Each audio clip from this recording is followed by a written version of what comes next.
नमोनमः बच्चों। हम पढ़ रहे थे विज्ञान शकुंतलम का प्रथम अंक, जिसमें हम 3 श्लोकों तक कर चुके हैं। आज उससे आगे के हम चौथे श्लोक से आरंभ करेंगे, जहाँ वर्णन चल रहा था। सूत्रधार नटी को कह रहे हैं कि ग्रीष्म ऋतु का आश्रय लेकर कोई मधुर गीत गाइए। तो यहाँ नटी इति गायति कह रही, इस प्रकार गाती है। यहाँ नटी के द्वारा दिया गया उत्तर है। यहाँ नटी गा रही है। वो जो गायन है वह इस श्लोक में है। इस श्लोक में ग्रीष्म ऋतु में शीर्ष के फूल खिलते हैं, तो यहाँ शीर्ष के फूलों को ही आधार बनाकर नटी के द्वारा गाया गया गीत है। तो हम इसमें सबसे अंतिम लाइन पहले करेंगे। इसमें शीर्ष कुसुमानी, शीर्ष के फूल, यहाँ कुसुमानी जो पद है बहुवचन में है। शीर्ष के फूलों को परमदा स्त्रियां, स्त्रियां कैसी हैं? दयमाना, ये दम माना नहीं है, यहाँ म की जगह क्या यह है, यह है दय माना, यह पद है। दयमाना अर्थात दया से युक्त। यहाँ स्त्रियों का विशेषण क्या है कि वो दया से युक्त है। तो यह पद क्या है? विशेषण है। और यह विशेषण किसका है? परमदा का। इसका ये विशेषण है। इसके बाद इस अंतिम पंक्ति में एक पद और है, अवतस्यन्ति अर्थात कानों का आभूषण बना रही हैं। दया से युक्त स्त्रियां शीर्ष के फूलों को अपने कानों का आभूषण बना रही हैं। तो यहाँ जो प्रथम जो पंक्ति है, इसमें यह दो, एक पद यहाँ भ्रमरी तक और दूसरा सुकुमार केशर शिखानी, यह जो है दोनों जो पद है यह शीर्ष के फूलों का विशेषण है। इसमें सबसे जो पहला विशेषण है, देखिए इसका पदच्छेद कर लेते हैं। यहाँ सु, कुमार, केसर और शिखानी। सुकुमार यानी कि अत्यंत कोमल। शीर्ष के जो फूल हैं वह अत्यंत कोमल होते हैं। कोमलता के कारण ही स्त्रियां इन्हें अपने कान का आभूषण बनाती हैं। केसर शिखानी, केसर के शिखानी, शिखाओं वाला, आगे के भाग वाला, अर्थात शीर्ष का फूल कैसा होता है? जो अत्यंत ही कोमल और केसर के शिखा रूपी भाग वाला है। तो यहाँ ये जो पद है ये इसका क्या है? विशेषण है। और इसके बाद जो दूसरा जो इस विशेषण दिया हुआ इस पद में, यह इशि दिशश्च चुंबितानि भ्रमरई। यहाँ पहले इस पद का हम पदच्छेद कर लेते हैं। यहाँ ये पद है ईश दिशत, इसी के साथ लिखा हुआ है चुंबितानि। ईश दिशत का क्या अर्थ है? धीरे धीरे से। देखिए यहाँ पे ईशत ईशत है, अर्थात धीरे धीरे। चुंबितानि पान किए गए, किसका? रस का। रस कौन सा है? शीर्ष के फूलों का। तो शीर्ष के फूलों के रस का पान किया गया है। कैसे? धीरे धीरे, यानी थोड़ा थोड़ा। किसके द्वारा? भ्रमरी, भ्रमरों के द्वारा। तो भ्रमरों के द्वारा शीर्ष के फूलों के रस का पान किया गया है। ये दूसरा विशेषण हो गया किसका? शीर्ष कुसुमानी, यानी फूल का ही ये दूसरा विशेषण है। तो यहाँ ये दो विशेषण हो गए, एक और दो ये। इस श्लोक में यदि सरल भाषा में कहें तो दया से युक्त स्त्रियां अत्यंत ही कोमल, केसर की शिखा रूपी या अग्रभाग वाले और भ्रमरों के द्वारा धीरे धीरे या थोड़ा थोड़ा चुंबितानी रस का पान किए गए ऐसे शीर्ष के फूलों को अवतस्यन्ति अर्थात अपने कानों का आभूषण बना रही है। तो यहाँ इस श्लोक में दो जो पद दिए हैं वह आगे की कथा वस्तु की ओर संकेत कर रहे हैं। जैसे यहाँ इसमें पद है प्रमदा। प्रमदा यहाँ पर अर्थ है शकुंतला का। यह शकुंतला की ओर संकेत कर रहा है, ये शकुंतला के लिए आया है। और इधर जो भ्रमरी जो पद है यह है दुष्यंत के लिए। तो यह दुष्यंत की ओर संकेत कर रहा है। अब इस श्लोक में शकुंतला के लिए कैसे यहाँ पर संकेत है कि शकुंतला भी शीर्ष के पुष्पों को कर्ण आभरण के रूप में धारण करती है। अतः यह पद क्या है? शकुंतला की ओर इंगित कर रहा है। इसी प्रकार से भ्रमरी जो है वो राजा दुष्यंत की ओर कर रहा है। दुष्यंत का शकुंतला से जो ईशत मिलन हुआ और उसने उसका ईशद रस स्वादन किया है, तो महाकवि कालिदास ने यहाँ क्या है कि जैसे अपनी अन्य रचनाओं में भी वह पहले संकेत दे देते हैं, तो यहाँ भी जो है संकेत दे दिया कि दुष्यंत जो है उसने भी शकुंतला के साथ जो है यहाँ ईशत पान किया हुआ है। तो यहाँ कथा वस्तु की ओर भी संकेत होता है। इस श्लोक की विशेषता यह है कि यह ग्रीष्म ऋतु को ही आश्रय लेकर किया गया है। दूसरा यह नटी के द्वारा गाया गया है और अत्यंत ही मधुर यह वर्णन है। नटी के इस गीत में भावों की कोमलता, सरसता, प्रेम अभिव्यक्ति है, जो सूत्रधार को लक्ष्य करके संकेत रूप में कह रही है कि आप ग्रीष्म ऋतु के इस रमणीय दृश्य को देखिए। तो बच्चों अब इसमें व्याकरण की दृष्टि से यदि देखते हैं तो यहाँ इस श्लोक में अलंकार है काव्यलिंग। इसे मैं यहाँ लिख देती हूँ। यहाँ काव्यलिंग अलंकार का प्रयोग है। क्यों है? क्योंकि यहाँ शीर्ष कुसुमों की सुकुमारता और तरुणियों द्वारा दयालुता पूर्वक उन्हें अपने कर्ण का आभूषण बनाने का सहेतुक वर्णन है। अतः यहाँ काव्यलिंग अलंकार है। दूसरा यहाँ पर उद्गाती छंद का प्रयोग है। उद्गाती छंद है। और तीसरा बच्चों यहाँ पर इसमें जो ये पद आया है शीर्ष कुसुमानी, इसमें षष्ठी तत्पुरुष समास है। इसे मैं यहाँ नीचे लिख देती हूँ। इसका विग्रह है शीर्ष से कुसुमानी। ये षष्ठी तत्पुरुष समास का उदाहरण है। इसके बाद बच्चों आगे चलते हैं। यहाँ सूत्रधार, सूत्रधार कह रहे आर्य। आर्य यहाँ जो ये पद प्रयोग है नटी के लिए है, जैसे पहले भी बता चुके हैं। साधु गीतम, अच्छा गाया, अच्छा गीत गाया है। अहु अरे राग बद्ध चित्त वृत्तिरा लिखित ईव सर्वतो रंग। यहाँ सर्वतो अर्थात सब, रंग से यहाँ तात्पर्य क्या है? रंगशाला, जो सभा आयोजित की गई है वह रंग है।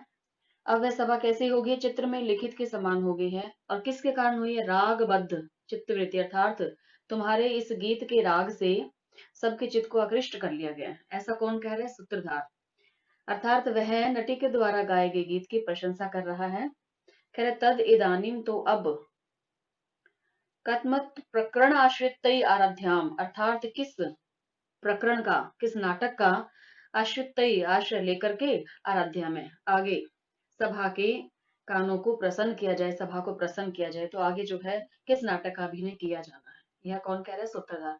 तो यहाँ इसका अर्थ क्या है? सूत्रधार ने पहले वर्णन किया है कि अभिज्ञान शकुंतलम नाटक का अभिनय करना है, लेकिन वह यहाँ भूल गया है। इसका कारण क्या है?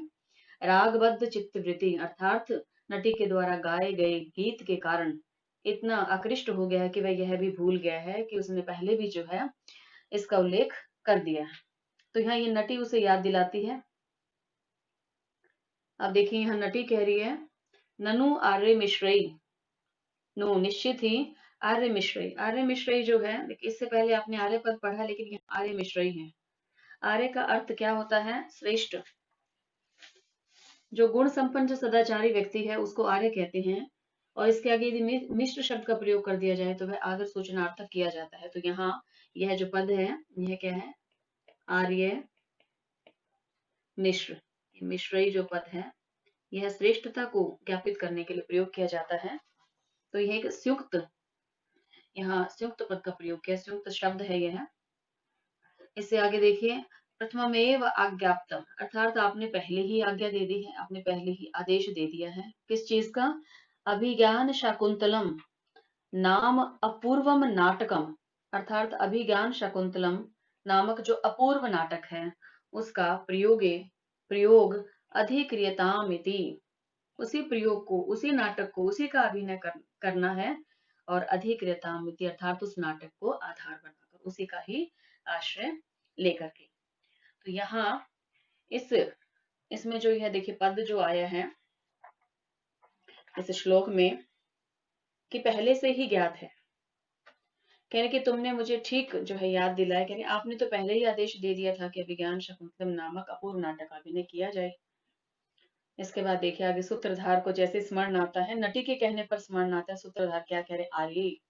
अब ये आर्य किसके लिए प्रयोग किया गया? नटी के लिए।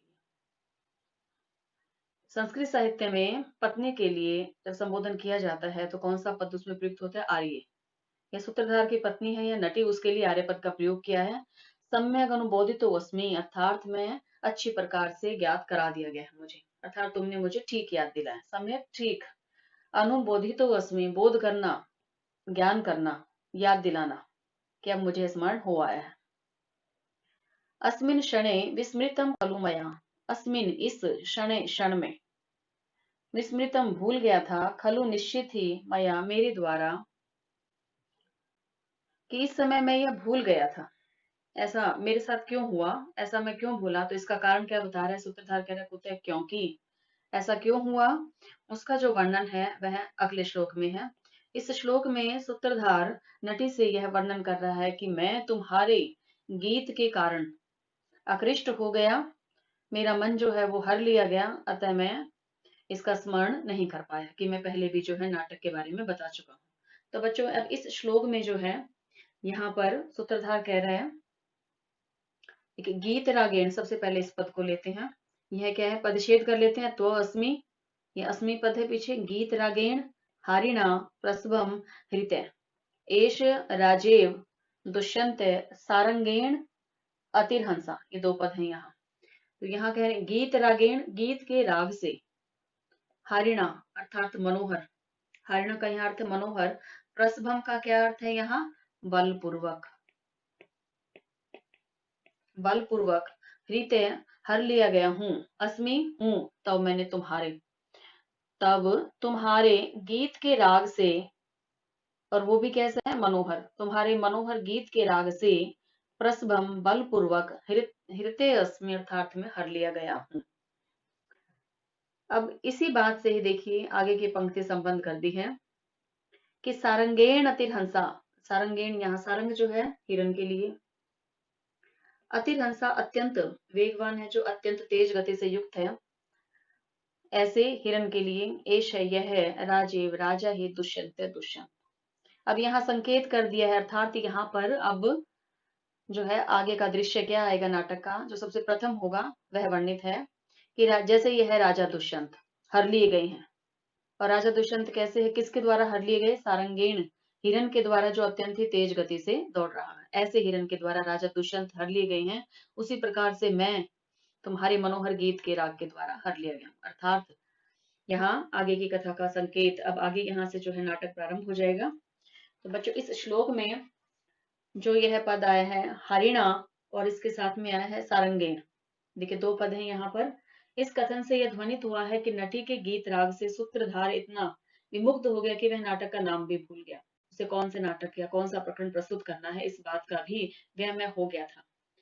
दूसरा जो है यहाँ इसमें हरिणा और हृतय, ये दोनों ही पद श्लिष्ट है, देखिए यह एक है हरिणा और दूसरा हृतय, ये श्लिष्ट पद है।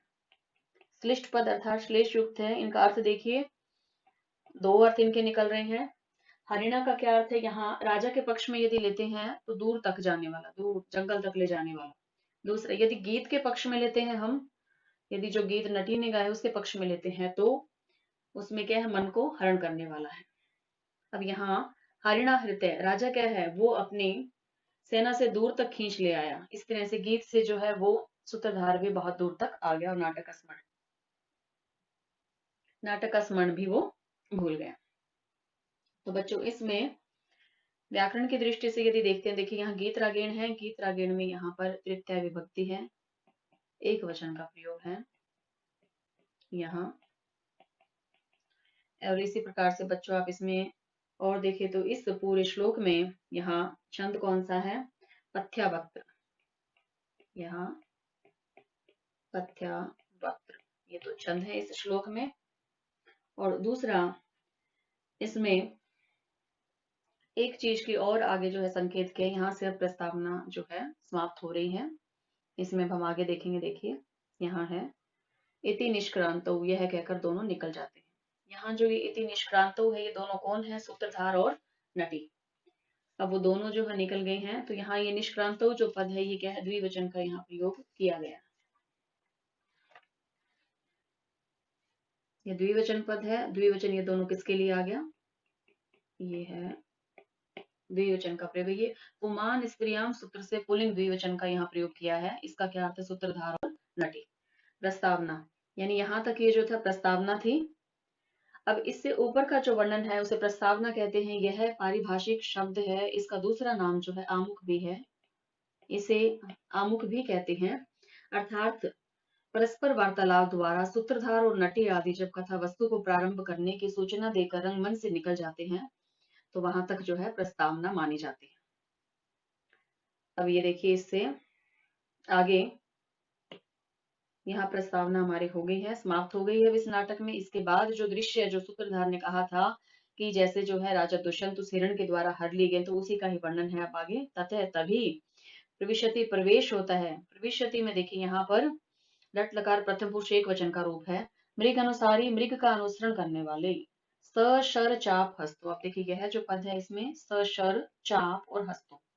हस्तो अर्थात हाथ में, चाप यहाँ पर धनुष है, शर है बाण, स का अर्थ है सहित, राजा, रथेन रथ से, सूत और सारथी। तो यहाँ जो बच्चों हैं अब इसके बाद धनुष बाण हाथ में लिए हुए और साथ ही जो है मृग अनुसारी, मृग का पीछा करते हुए। राजा कैसा है? जिसने धनुष बाण अपने हाथ में लिया हुआ है और जो मृग का अनुसरण कर रहा है, ऐसे राजा का प्रवेश होता है। कैसे? रथेन रथ पर, यानी राजा जो है वो रथ पर आरूढ़ है, साथ ही क्या है उनके सारथी। तो ऐसे जो है धनुष बाण हाथ में लिए हुए मृग का अनुसरण करते हुए रथारूढ़, रथ पर चढ़े हुए बैठे हुए राजा का और सारथी का प्रवेश होता है। अब देखिए यहाँ सारथी कह रहे हैं राजानम मृगम च अवलोक्य।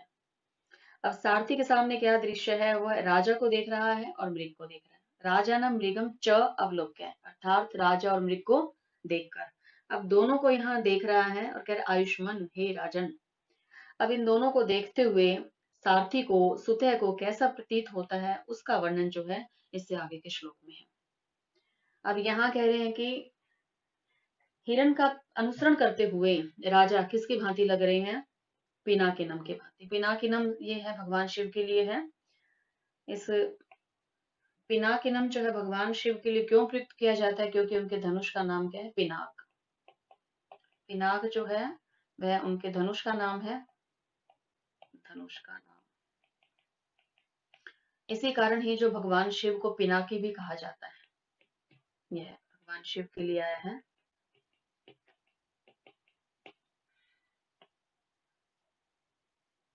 अब देखिए इसमें हम इसे आरंभ कर रहे हैं। कृष्ण सारे, कृष्ण सारे का अर्थ क्या होता है? काला और चितकबरा।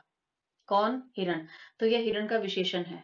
हिरण कैसा है? जिसका अनुसरण कर रहे हैं राजा दुष्यंत, वह हिरण कैसा है? काला है और चितकबरा है। अब देखिए इससे आगे है ददत्त चक्षु तव्वई। यहाँ जो ये पद है क्या है? ये ददत्त चक्षु तव्वई। इसमें इस में जो है तीन शब्द हैं। इसमें ददत्त में डालता हुआ, देता हुआ। चक्षु का यहाँ क्या अर्थ है? दृष्टि। तव्वई मैंने तुम्हारे ऊपर, च और आदिज्य कामुर के। आदिज्य कामुर के का अर्थ क्या है? यहाँ पर अपनी प्रत्यंचा को चढ़ाए हुए, डोरी चढ़े हुए धनुष वाले, ऐसे। कौन है? राजन। तो यह जो पद है यह किसके लिए आ गया? यह आ गया राजन के लिए। राजन, राजा दुष्यंत कैसा है? जिसने अपने धनुष पर प्रत्यंचा चढ़ाई हुई है, डोरी चढ़ाई हुई है। यह राजा दुष्यंत के लिए आ गया है। इसी प्रकार से ये राजा दुष्यंत के लिए क्या है? विशेषण, उनकी विशेषता बता रहा है। इसी प्रकार से जो मृग के लिए विशेषण है वो क्या है? यहाँ पर कृष्ण सारे, यह मृग का विशेषण है। मृग कैसा है? काला है और चितकबरा है। इन दोनों पर ही, अब यहाँ दोनों हो गए। कृष्ण सारे कौन है? मृग है। और आदित्य घामुर के कौन है? राजा है। ऐसे धनुष पर जिनकी प्रत्यंचा चढ़ी हुई, ऐसे राजा पर और उस काले और चितकबरे मृग पर ददत्त डालता हुआ चक्षु दृष्टि। कह रहे कि इन दोनों पर दृष्टि डालता हुआ सुत, उसको सुत है, सुत जो सारथी है, जो सुत है, उसको जो कैसा लग रहा है उसका वर्णन आगे है। मृग अनुसारिणम, मृग का पीछा करते हुए, मृग का अनुसरण करते हुए, साक्षात प्रत्यक्ष ही, पश्यामी देख रहा हूं। किसके समान? ईव आ गया यहाँ पर, उपमा अलंकार है। किसके समान देख रहे हैं? पिनाकिनम, भगवान शिव के समान। सारथी कह रहा है कि मैं राजा को और मृग को, इन दोनों पर जब दृष्टि डालता हूं तो मुझे कैसा लग रहा है? किसके समान ये दिखाई दे रहे? मानो साक्षात भगवान शिव जो है वो मृग का अनुसरण कर रहे हैं, ऐसा प्रतीत होता है। तो बच्चों यहाँ एक पौराणिक कथा की ओर संकेत है। इसमें आपने शायद इस कथा के बारे में सुना भी होगा, पौराणिक कथा है। इसको मैं संक्षेप में बता देती हूँ। यहाँ इसमें भगवान शिव के द्वारा दक्ष प्रजापति के यज्ञ में अपने पति शिव जी की निंदा को न सहन करते हुए भवानी ने, पार्वती ने जब यज्ञ अग्नि में अपना शरीर त्याग दिया, तब इससे क्रुद्ध होकर शिव जी ने आकर अपने श्वासुर दक्ष का वध किया। और जब वह मृग का रूप धारण करके भागने लगा तो शिव जी ने अपना जो पिनाक, जो धनुष है, इससे उसका पीछा किया और उसका सिर काट डाला। तो यह पौराणिक कथा है। तो अब यहाँ सारथी को ऐसे लग रहा है मानो वही साक्षात जो भगवान शिव हैं वो मृग का अनुसरण कर रहे हैं। अब वह कब लग रहा है? जब वह राजा दुष्यंत को और उस काले और चितकबरे मृग को देख रहा है। तो यहाँ बच्चों इसमें व्याकरण की दृष्टि से यदि देखते हैं तो पश्चामीव ये जो पद है इसमें यहाँ देखिए, यहाँ इसके अंदर उत्प्रेक्ष अलंकार है, मानो ऐसा लग रहा है, उपमा की बजाय भी यहाँ पर क्या है, उत्प्रेक्ष अलंकार है। देखिए यहाँ क्रियापद के साथ जो है पश्चामेव का प्रयोग किया गया, अतः यहाँ पर उत्प्रेक्ष अलंकार है। और साथ ही इसमें एक ही चक्षु से, अब देखिए यहाँ एक ही दृष्टि से समकाल में भिन्न भिन्न पदार्थों को देखने का कार्य किया गया है। तो यहाँ पर दूसरा अलंकार कौन सा है फिर, विशेष अलंकार। विशेष अलंकार का भी यहाँ प्रयोग है। साथ ही इसमें जो छंद है बच्चों, इस श्लोक में जो छंद आया है वह कौन सा है, अनुष्टुप छंद। अनुष्टुप छंद का प्रयोग है। और इसमें च का जो अर्थ यहाँ पर दिखा, देखिए च पद है ये रहा, तदत च, इसका प्रयोग क्या, सारथिक धर्म मृग और राजा को एक साथ देखने के लिए उन दोनों को यहाँ ये च पद का प्रयोग किया है, उन दोनों के लिए ही। तो बच्चों आज इस लेक्चर में इतना ही, इससे आगे का भाग हम अगले लेक्चर में करेंगे। अस्तु, नमो नमः।